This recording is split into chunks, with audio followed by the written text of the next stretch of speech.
bersama Ceria Bimbel ASN, cerdas, efektif, responsif, inovatif, dan andal.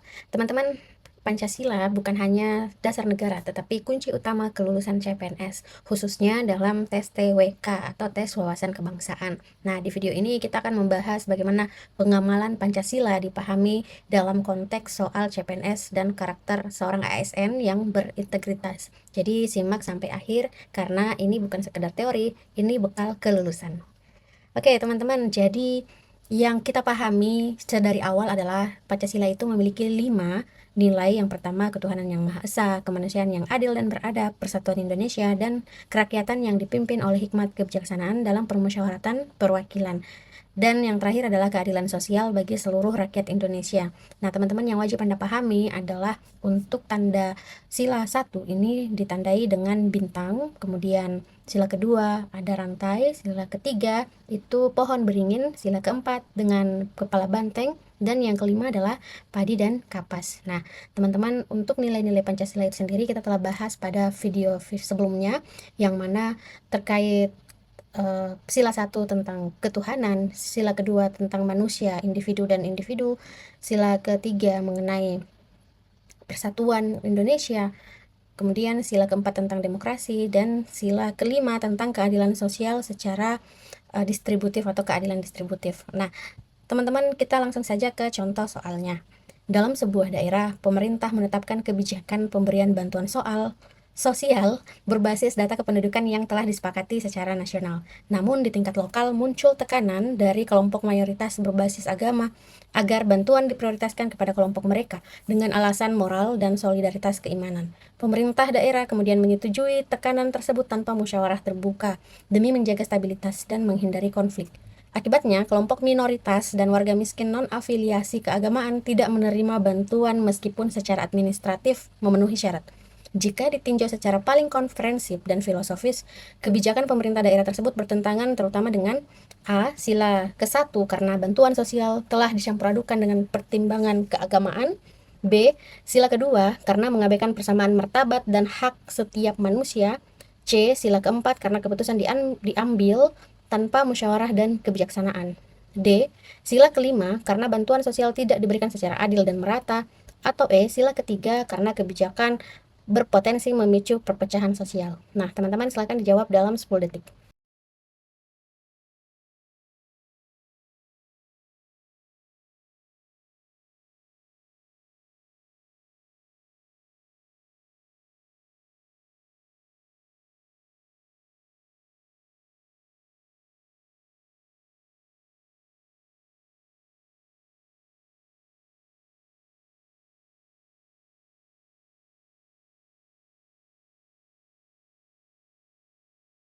Baik, teman-teman, jadi jawaban yang tepat adalah D, sila kelima, karena bantuan sosial itu tidak diberikan secara adil dan merata. Jadi semua opsi itu benar secara dampak, tapi inti masalahnya adalah ketidakadilan distributif dalam kebijakan publik yang merupakan roh utama dari sila kelima. Selain terdampak, namun keadilan sosial adalah nilai yang paling dilanggar secara sistematik.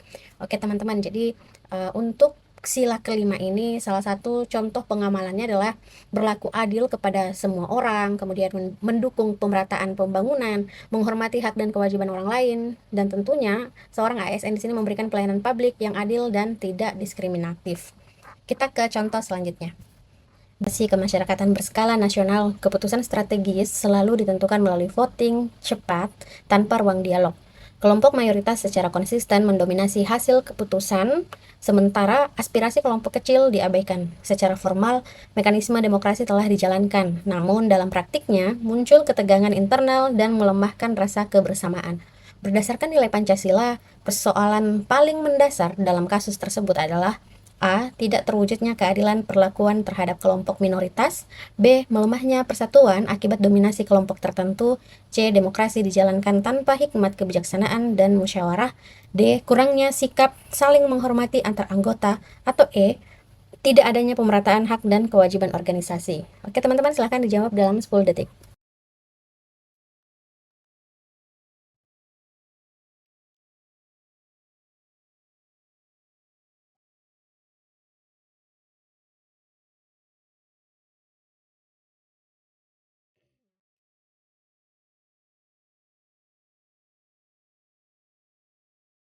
Teman-teman, jadi jawaban yang tepat adalah C. Demokrasi dijalankan tanpa hikmat kebijaksanaan dan musyawarah, yang mana semua opsi menggambarkan akibat, namun akar masalahnya adalah kegagalan menerapkan demokrasi Pancasila, yaitu demokrasi yang berbasis musyawarah dan kebijaksanaan, bukan sekedar voting prosedural.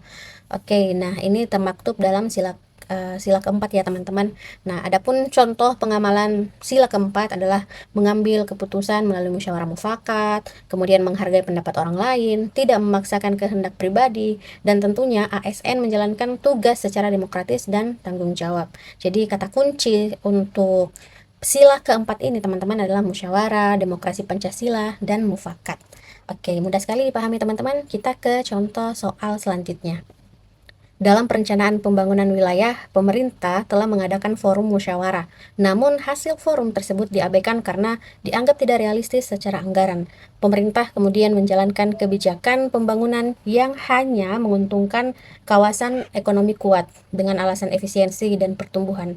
Masyarakat di wilayah tertinggal merasa suaranya hanya formalitas dan tidak mempengaruhi kebijakan. Masalah paling fundamental dalam kasus tersebut adalah A. Pelanggaran terhadap prinsip musyawarah mufakat. B. Ketidakadilan dalam distribusi hasil pembangunan. C. Pengabaian aspirasi masyarakat sebagai subjek pembangunan. D. Ketidakseimbangan antara hak dan kewajiban warga. Atau E. Lemahnya kepekaan sosial pemerintah. Nah, teman-teman silahkan dijawab.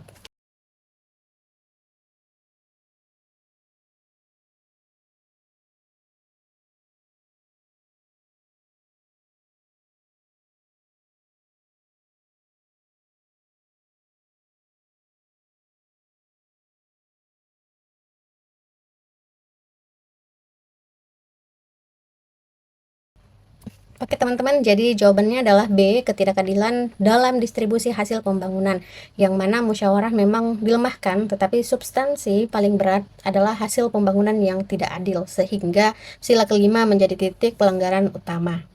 Tetap semangat, kita ke contoh selanjutnya.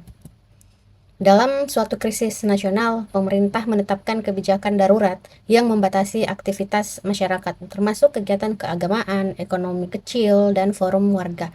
Kebijakan ini dibuat cepat tanpa konsultasi luas demi menjaga stabilitas nasional.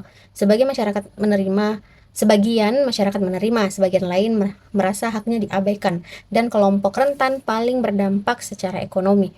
Dalam perspektif Pancasila, evaluasi paling tepat dan seimbang terhadap kebijakan tersebut adalah A. Kebijakan benar karena mengutamakan persatuan nasional. B. Kebijakan salah karena mengabaikan kebebasan beragama. C. Kebijakan perlu diuji ulang karena berpotensi melanggar keadilan sosial. D. Kebijakan sah selama dilakukan oleh pemerintah yang berwenang. Atau E. Kebijakan harus diterima demi kepentingan bangsa. Oke teman-teman, silahkan dijawab dalam 10 detik.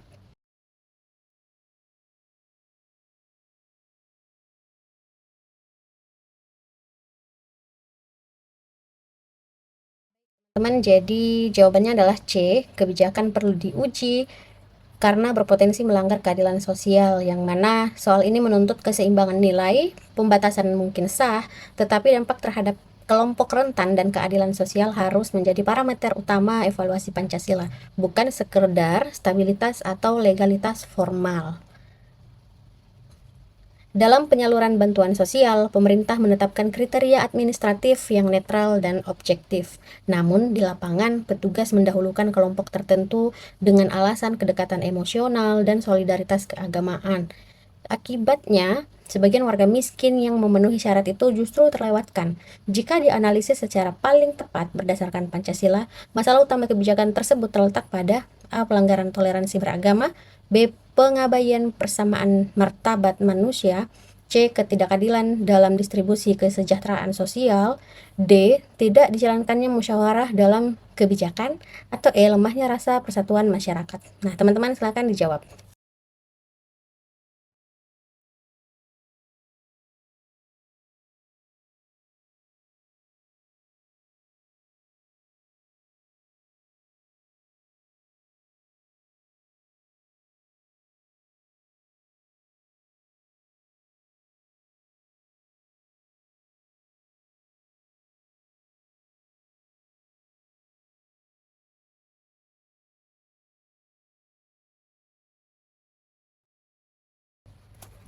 Oke teman-teman, jadi jawabannya adalah C, ketidakadilan dalam distribusi kesejahteraan sosial.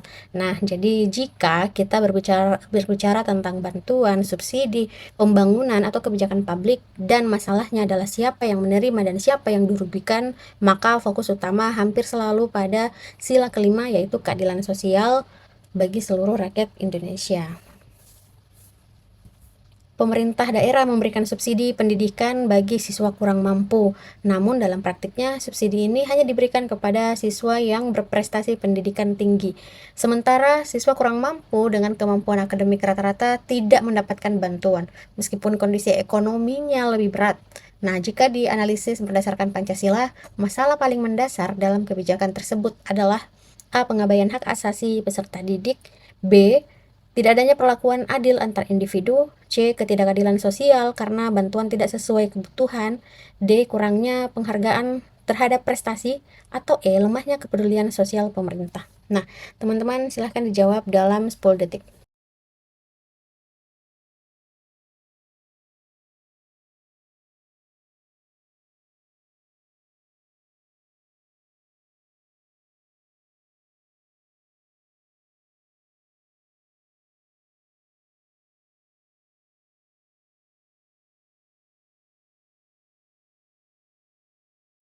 Teman-teman, jadi jawabannya adalah C, ketidakadilan sosial karena bantuan tidak sesuai kebutuhan. Nah, subsidi adalah kebijakan kesejahteraan sosial sehingga tolak ukurnya adalah kebutuhan, bukan prestasi. Jadi ketika bantuan ini tidak tepat sasaran, maka keadilan sosial atau sila kelima yang paling dilanggar. Opsi A dan B benar sebagai dampak, tetapi bukan inti kebijakan. Nah, jadi fakta utama pada soal ini yaitu subsidi pendidikan ditujukan untuk siswa kurang mampu. Namun praktiknya bukan hanya diberikan kepada siswa berprestasi akademik tinggi. Kemudian bantuan tersebut ya. Kemudian siswa kurang mampu secara ekonomi, tetapi prestasi akademiknya juga rata-rata justru tidak dibantu. Nah, padahal kondisi ekonomi mereka tuh lebih membutuhkan bantuan. Jadi, teman-teman, artinya kriteria bantuan itu memang tidak sesuai dengan tujuan awal kebijakan, yaitu membantu yang paling membutuhkan. Nah, di sini kita bisa analisis ya bahwa bunyi dari sila kelima kan itu keadilan sosial bagi seluruh rakyat Indonesia, yang mana di sini makna sila kelima tersebut adalah keadilan distributif, kemudian bantuan diberikan sesuai kebutuhan bukan semata prestasi, kemudian negara hadir untuk melindungi kelompok lemah. Jadi ketika subsidi pendidikan tidak mempertimbangkan kondisi ekonomi secara utama, justru lebih menguntungkan kelompok yang sudah relatif mampu, maka yang terjadi adalah ketidakadilan sosial. Oke teman-teman, kita ke contoh soal selanjutnya. Kebijakan pembangunan daerah telah disahkan melalui DPRD secara demokratis, namun pelaksanaannya lebih banyak menguntungkan kawasan elit dan mengabaikan wilayah miskin sehingga kesenjangan sosial semakin lebar.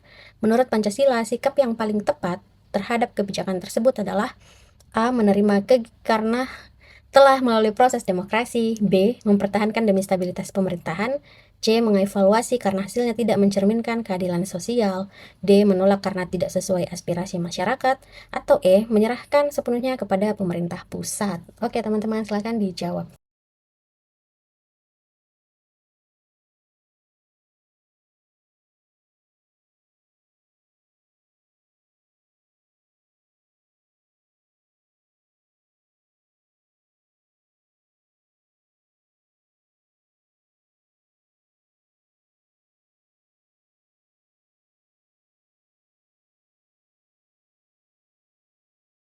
Oke, teman-teman silakan dijawab dalam kolom komentar. Jadi, demikian pembahasan soal pengamalan nilai Pancasila yang sering muncul dalam tes CPNS. Ingat bahwa kunci menjawab soal TWK ini bukan menghafal ya, tetapi memahami nilai keadilan, kemanusiaan, dan pengabdian sebagai ASN. Jadi semoga pembahasan ini membantu Anda meningkatkan pemahaman dan peluang kelulusan Anda. Tetap semangat belajar, tetap konsisten, dan jangan lupa berdoa. Sampai jumpa di pembahasan soal CPNS selanjutnya. Terima kasih. Jangan lupa like, komen, dan subscribe.